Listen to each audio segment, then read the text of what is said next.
الفتاة المسلمة. الرحمن الرحيم والصلاة والسلام على أشرف المرسلين. لا إله إلا الله وحده لا شريك له، له الملك وله الحمد يحيي ويميت وهو على كل شيء قدير. Par où commencer? Les femmes et l'engagement. Les femmes, c'est un sujet assez dur à traiter en fait.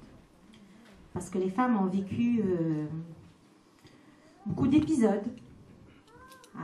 Si on regarde l'histoire, la femme, elle a eu des moments où elle était une actrice principale dans les civilisations. Et on l'a vu aussi au plus bas de l'échelle. On l'a vu plutôt subordonnée. Et on la voit des fois patauger, des fois déresponsabilisée, des fois aussi entreprenante. Mais la femme à laquelle je crois, elle a toutes les capacités pour être. Déjà, avec Allah subhanahu wa ta'ala, aux yeux d'Allah subhanahu wa ta'ala, l'homme et la femme, il y a l'égalité de l'être. Où Allah subhanahu wa ta'ala, il dit, ô vous les croyants, ou vous les hommes plutôt, ou vous les hommes, craignez Dieu qui vous a créé d'un être unique. On vient tous d'un être unique. En plus de ça, donc avant de parler de fonction sociale, on parle de l'être de la femme. La femme, lorsqu'elle avait la place, et elle a pris la place qu'elle méritait, on a eu des femmes qui étaient, je parle bien sûr moi dans un registre musulman, hein, notre journée, elle est une journée pour qu'on puisse vraiment détecter tout ce qu'il y a en nous de bien et de mal. Notre foi, notre religion, elle nous a donné tout ce qu'il faut pour que la femme ait toute sa place dans la société. La femme, dès la première, avec Sayyida Khadija radiallahu anha, qui était un des piliers du soutien du prophète sallallahu alayhi wa sallam, alors que lui, il tremblait. Le prophète, il tremblait, il avait peur pour lui-même. Il a dit « Khashitu ala nafsi » j'ai peur de ce qu'il m'arrive. Mais Khadija, elle était là pour lui dire « Non, non, jamais. Dieu ne te fera jamais de mal, toi. Toi qui es en train de soutenir le pauvre, tu es là pour aider le nécessiteux, tu es là pour aider les vieux, tu es là pour soutenir celui qui a besoin de soutien. Donc, sois comment dirais-je, sois rassuré, Dieu est avec toi, il ne te fera pas du mal. » Et d'autres femmes, la femme Sharik par exemple, qui était, dès qu'elle a eu la foi, elle est partie, elle est rentrée dans les maisons des Qurayshites non-croyants pour partager avec eux, avec les femmes de Quraysh, sa foi. Parce que chez nous, en islam, on n'a pas le droit d'être égoïste. On n'a pas le droit de garder le bien pour nous. La musulmane, et le musulman, alhamdoulillahi rabbil alamin, louange à Allah subhanahu wa ta'ala, nous vivons un bien-être, notre foi, ça nous procure un bien, une satisfaction, une sérénité qu'on n'a pas le droit de garder que pour nous. Donc c'est tout à fait normal que tu parles de ton bien-être. Et Sharik, elle est partie en parler. Et les Qurayshites, les hommes, lorsqu'ils ont vu ça, ils l'ont pris et l'ont éloigné de la ville. Mais ils lui ont dit, on ne peut pas te faire grand-chose vu que ton clan, la tribu d'où tu viens, c'est des gens très nobles et très notables. Donc on ne peut pas faire du mal, mais on va t'accompagner et t'expulser. Donc, et elle a eu des miracles. Allah subhanahu wa ta'ala l'a soutenue tout au long de son voyage. Bon, c'est pas ça notre sujet. Il y a eu des femmes, la première femme qui a tracé une autoroute dans le monde, c'est Zulikha, la femme de Haroun Rachid. C'est une femme musulmane d'Irak qui était une femme. La femme qui a inventé la boussole, c'est Maryam al-Ostarlabi, c'est une femme. On a beaucoup de femmes, des femmes maintenant docteurs, même dans les sciences religieuses, dans la lecture du Coran. Elles sont, jusqu'à aujourd'hui, on a celles qui donnent, qui donnent les certificats pour les grands lecteurs de Coran. Donc la femme, elle peut être une grande femme, mais malheureusement, des fois, des traditions, des coutumes peuvent peuvent vouloir la rabaisser et la remettre au plus bas. Mais auprès d'Allah subhanahu wa ta'ala, et ce qui nous intéresse, auprès de notre prophète Muhammad sallallahu alayhi wa sallam, notre islam donne à la femme une place de choix. Une place de choix qu'elle doit prendre, et elle doit saisir cette place, et elle doit la prendre pour elle et vivre avec tout ce qu'il y a dedans. Est-ce qu'on a le droit, en fait, de ne pas être engagée? Donc là, je parlais de femme, je reviens à l'engagement. Est-ce que la femme musulmane peut ne pas être une femme engagée? Bien entendu qu'on ne peut pas. Parce que la raison de notre création sur Terre est d'être un homme ou une femme engagée. D'être engagé pour sa personne, c'est-à-dire engagé avec soi-même, engagé pour être sur le droit chemin, engagé pour amener sa famille dans la bonne voie, engagé pour faire le bien autour d'elle. On ne peut pas ne pas être engagé. On n'a pas le choix. Des fois, on vit des périodes de découragement, d'endormissement, on s'endort. Mais ce n'est pas l'idéal. On doit être engagé tout au long de notre vie parce que c'est notre raison d'être. Tout à l'heure, Fatiha elle a parlé que celui qui n'a pas de raison de mourir n'a pas de raison de vivre. Notre raison de vivre, elle a été déterminée dès notre création. De notre création, on a. Et nous devons se rappeler ceci. Allah subhanahu wa ta'ala, il ne nous a pas créés vainement comme ça. Non, il t'a créé pour une mission bien déterminée, c'est que de l'adorer. L'adorer ne veut pas dire faire la prière et faire le jeûne uniquement. L'adorer, c'est propager le bien autour de soi. Le bien. Et ça, c'est un hadith du prophète sallallahu alayhi wa sallam. Le bien avec tout ce qu'il comporte. Le bien. Je n'étais envoyé que pour propager le bien. Regardez la noblesse de la parole de notre prophète Muhammad sallallahu alayhi wa sallam. Le bien avec le musulman, le bien avec le non-musulman, le bien avec le pauvre, le bien avec le riche, le bien dans ta société qui est musulmane, le bien dans ta société qui n'est pas musulmane. Où que tu sois, tu es bénéfique pour ta société, tu es bénéfique pour ta société, tu es bénéfique pour ta famille, tu es bénéfique pour ta personne. Donc dans tous les cas de figure, là où tu te trouves, tu essayes de faire le bien autour de soi. Et ça, c'est le sens de l'engagement, qui peut être diverse, on peut s'engager sur plusieurs plans, dans plusieurs domaines, mais le but, c'est le même, c'est faire le bien, propager le bien, aider les autres, aider les gens à vivre bien, à bien vivre. Donc ça, c'est notre devise. Notre devise est de propager le bien. Donc, on peut me dire, mais quels sont tes arguments?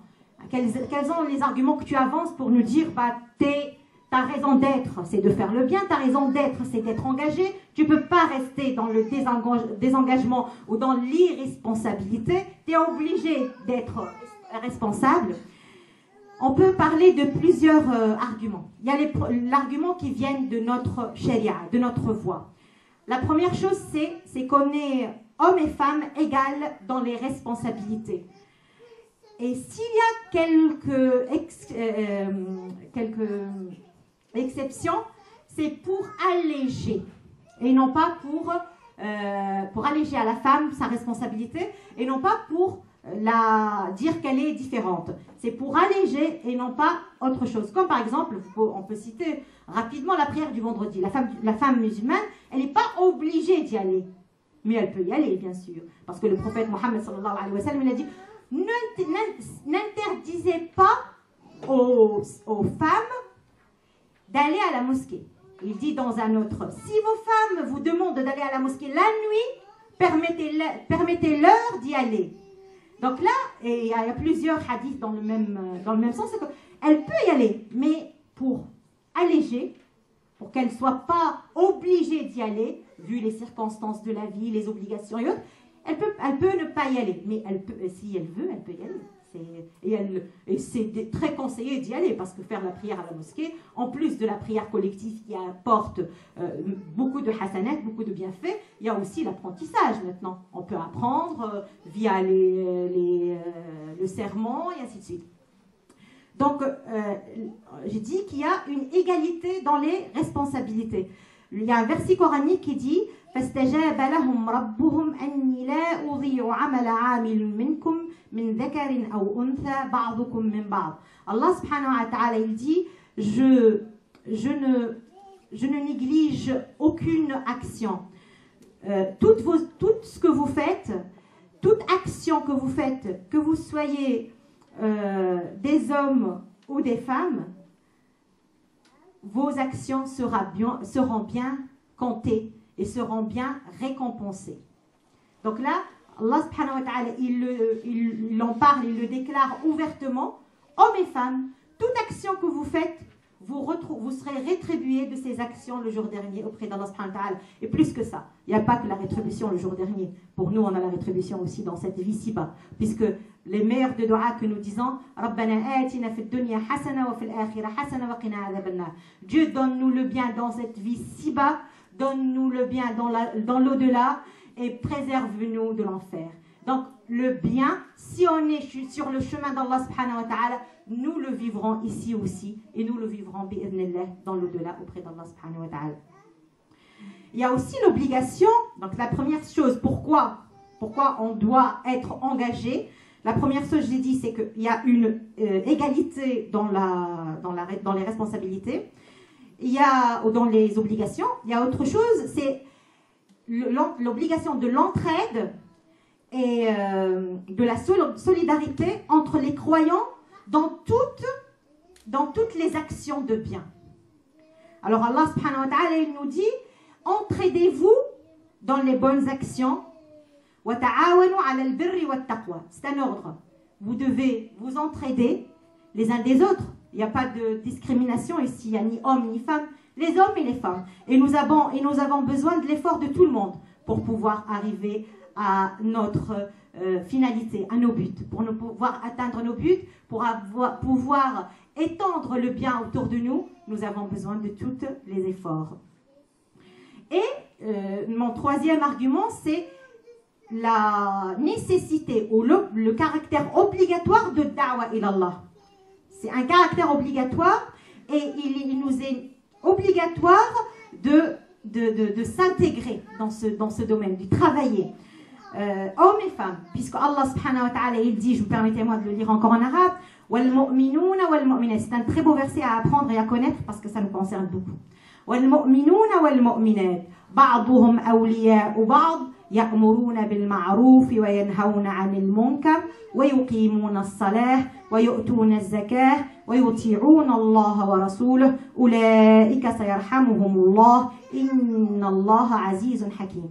Les croyants et les croyantes sont les alliés les uns des autres. Donc on est dans la dimension d'alliance, dimension de soutien, dimension d'entraide, dimension de chaque côté il fortifie, ou chaque membre il fortifie l'autre. Pour faire quoi? Pour ordonner le bien, pour propager le bien et pour déconseiller le mal. Et ils effectuent la prière et puis ils font la zakat et ils obéissent à Allah et à son prophète. Ceux-là auront la miséricorde d'Allah subhanahu wa ta'ala. On voit qu'Allah subhanahu wa ta'ala, et remarquez bien, excusez-moi remarquez bien qu'il a cité au début de ce verset, il a parlé de quoi? De fait du propager le bien et de déconseiller le mal. Avant de parler de prière et avant de parler de zakat. Pourquoi? Pour insister sur l'importance de cette action. Parce que si je fais ma prière toute seule, je fais ma zakat toute seule, et autour de moi, c'est foutu. Autour de moi, il n'y a que du mal. Il n'y a que des mauvaises actions, les gens me séquennent, ils n'ont pas...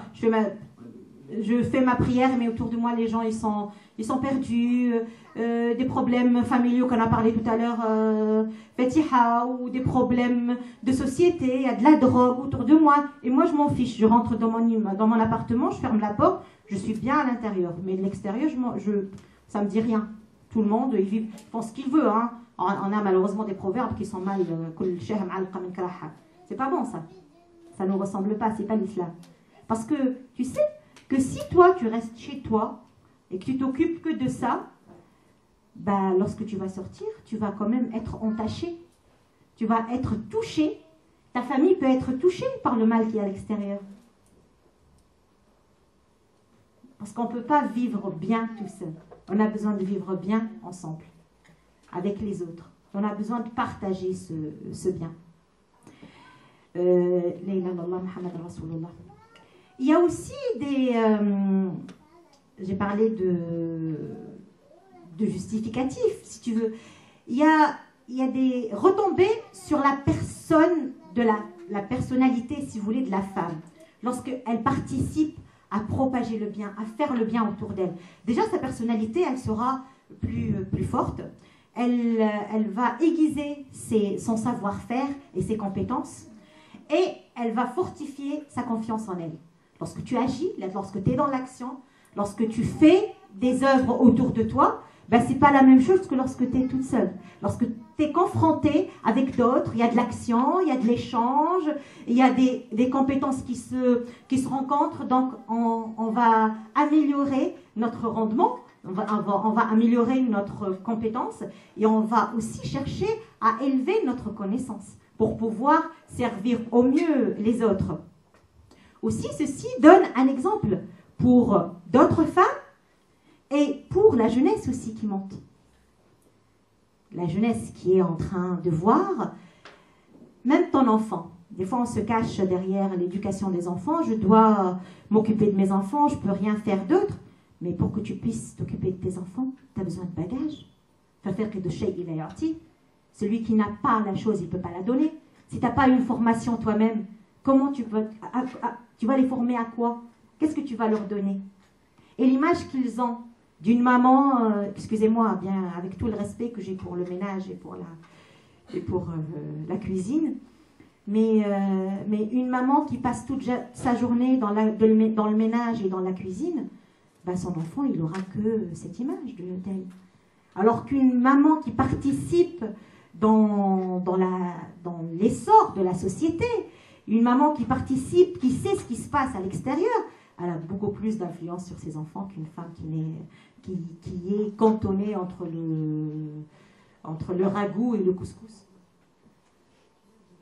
Donc donc lorsque toi tu élargis ton champ d'implication, ton champ, tes horizons, ben, ça influence positivement. Ça a de l'influence positive sur les autres femmes et sur la société, et aussi sur nos propres enfants et sur notre jeunesse. Et en plus, maintenant, alhamdoulilah, avec le nombre qui croissant des musulmans, des musulmanes, des hommes et des femmes, il faut des gens pour pouvoir les encadrer. Et si on est tous des missionnaires, qui va les encadrer?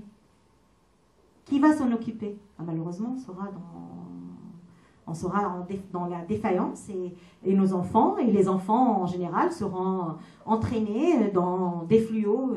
Après, on va regretter, mais ça sera trop tard. Et bien sûr, on a à corriger l'image qui est donnée de la femme aujourd'hui, de notre responsabilité en tant que femme musulmane ici, de donner la vraie image de l'islam, la vraie image de la femme musulmane, ce qui nous intéresse le plus ici. Et donc on a une mission de montrer, on n'a pas de mission de conquête, ça doit être clair pour tout le monde. Nous voulons vivre sereinement notre foi. Nous voulons vivre sereinement notre foi. Nous voulons être une partie prenante dans cette société avec toutes les dimensions. Dans toutes ces dimensions. D'accord? Donc nous devons être actifs et engagés. Et aussi, on doit savoir que cette action, c'est la meilleure des actions. C'est la meilleure des œuvres, puisque Allah subhanahu wa ta'ala il dit وَمَنْ أَحْسَنُ قَوْلًا مِمَّنْ دَعَا إِلَى اللَّهِ وَعَمِلَ صَالِحًا وَقَالَ إِنَّنِي مِنَ الْمُسْلِمِينَ. C'est la meilleure des actions, puisque c'est la mission des prophètes sallallahu alayhi wa sallam. Alors, qui a une meilleure parole? Alors Allah subhanahu wa ta'ala dit, quelle est la meilleure parole autre que autre que de propager la bonne parole. Propager la parole d'Allah subhanahu wa ta'ala et faire des bonnes œuvres. Il n'y a pas meilleur que ça. Mais pour arriver à ça, j'étais avec des jeunes et j'ai posé des questions. Je dis, c'est quoi l'engagement pour vous? J'étais avec des sœurs aussi, j'ai posé, je dis engagement, qu'est-ce que ça vous dit? Ah, il m'a dit motivation. Le même, il m'a dit aussi autre chose. Il m'a dit, c'est beaucoup de fatigue, beaucoup de difficultés, avec des résultats pas certains. Donc là, j'ai sursauté. Je lui ai dit, mais la motivation, ça m'a amené à réfléchir sur les bases essentielles de l'engagement. Qu'est-ce qu'on a besoin pour être engagé? La première des choses, c'est la compréhension. Avoir une compréhension qui nous donne une lumière. La compréhension en elle-même, c'est une lumière qui te permet de distinguer le bien du mal, qui te permet de distinguer le faux du réel, du correct. Donc c'est une lumière en elle-même, la compréhension, comprendre les choses. Lorsque je fais une action, elle doit, normalement, je la fais pourquoi? Pour plaire à Allah subhanahu wa ta'ala. Donc là, ça m'élève un peu. Ça me donne une autre dimension. Ça m'élève. Je fais une action, mon ultime but, c'est de plaire à Allah. C'est que Allah soit satisfait de moi. Je donne à ma voisine un repas, ce n'est pas pour qu'elle dise, voilà, elle fait de la bonne cuisine. Non, c'est pour que Allah, il me récompense et il soit satisfait de moi. J'ai donné un petit exemple. J'aide l'élève qui a des difficultés en telle ou telle matière. C'est pas pour que sa maman me dise ou bien me montrer, voilà, je sais faire ceci ou cela. Non, c'est pour que mon Seigneur soit satisfait de moi. Et cette dimension, elle te donne une... imaginez, après une action pareille, après une bonne action, tu te sens plus sur terre. Tu sens que tu es en train de... Hein? On est dans l'air, Pourquoi? Parce que tu as élevé. Tu t'es élevé, tu as élevé le niveau. C'est pas des petites choses que tu cherches. C'est pas là. Non, tu cherches la satisfaction d'Allah subhanahu wa ta'ala. Et puisque, comme j'ai dit au début, ma raison d'être est de plaire à Allah subhanahu wa ta'ala, donc je suis dans cette dimension. Lorsque je guide, ou je montre le chemin, ou je montre le bien en général à telle ou telle personne, comme dit Allah subhanahu wa ta'ala, خير لك من الدنيا وما فيها لأن يهدي بك الله أحدا خير لك من الدنيا وما فيها. Le fait qu'Allah subhanahu wa ta'ala t'aide, que tu sois toi un moyen. Toi, tu es un moyen pour aider une personne, le guider, lui montrer le droit chemin, mais c'est meilleur que toute la vie ici-bas et que tout ce qu'elle contient. Donc c'est quelque chose qui nous donne des ailes. Ça nous donne des ailes. Et ça nous permet de vivre mieux. Ça donne une autre dimension à notre vie. Donc la personne le jeune à qui j'ai répondu ainsi, il m'a dit, oui, voilà, là tu me sors de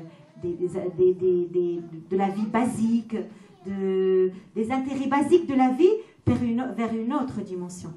Un autre horizon qui est beaucoup plus large, qui est beaucoup plus élevé, qui est prometteur, qui est toujours ouvert vers moi. Même si je n'ai pas le résultat aujourd'hui, j'ai la récompense de mon effort. Et comme l'a dit Fatiha, les rêves d'hier sont les réalités d'aujourd'hui. Et les rêves d'aujourd'hui sont les réalités de demain. Et avec l'aide d'Allah subhanahu wa ta'ala, combien de choses ont changé alors qu'on ne croyait pas qu'ils changent tout de suite.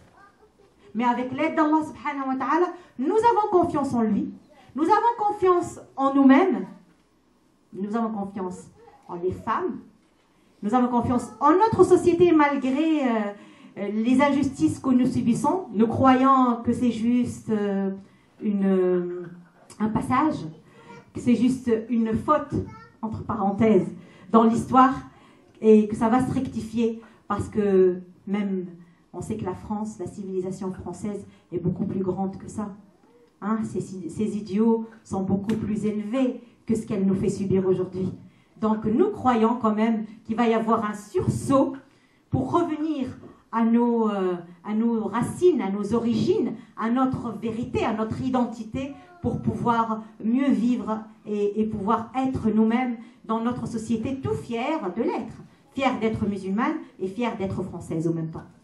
Parce que nous demandons à vivre aussi bien notre religiosité, notre islamité, que notre citoyenneté. Nous sommes citoyennes françaises et on trouve nullement de contradiction entre les deux.